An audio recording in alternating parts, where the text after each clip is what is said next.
വഴിയിൽ വച്ച് തന്നെ അവർ ഈശോയെ വിളിച്ച് കരയുകയായിരുന്നു. അവരുടെ അപേക്ഷ ഇപ്പോഴും ആവർത്തിക്കുന്നു. ദാവീദിന്റെ പുത്രനായ ഈശോയെ, ഞങ്ങളുടെ മേൽ കനിയണമേ. ദൂരെ പോകൂ, നാളെ വരാൻ ഞാൻ നിങ്ങളോട് പറഞ്ഞതല്ലേ. ഇനി നാളെ അവൻ ഭക്ഷണം കഴിച്ചു കൊള്ളട്ടെ. അവരോട് ശകാരമായി പത്രോസ് പറയുന്നു. അരുത് സൈമൺ, അവരെ പറഞ്ഞു വിടരുത്. ഇത്രയധികമായ സ്ഥിരത പ്രതിസമ്മാനം അർഹിക്കുന്നു. നിങ്ങൾ രണ്ടുപേരും മുന്നോട്ട് വരൂ. വടികൊണ്ട് തറയിലും ഭിത്തിയിലും മുട്ടിമുട്ടി ആ ശബ്ദത്താൽ നയിക്കപ്പെട്ട് രണ്ടുപേർ മുന്നോട്ട് നീങ്ങി നിന്നു. അവരോട് ഈശോ ചോദിക്കുന്നു, നിങ്ങൾക്ക് കാഴ്ച വീണ്ടും തരാൻ എനിക്ക് കഴിയുമെന്ന് നിങ്ങൾ വിശ്വസിക്കുന്നുണ്ടോ? ഓ കർത്താവെ, തീർച്ചയായും വിശ്വസിക്കുന്നു. ഞങ്ങൾക്ക് തീർച്ചയുള്ളതുകൊണ്ടാണ് ഞങ്ങൾ വന്നത്.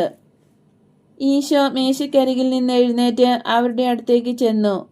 ഈശോയുടെ വിരൽത്തുമ്പുകൾ അവരുടെ കണ്ണുകളിന്മേൽ വച്ച് തല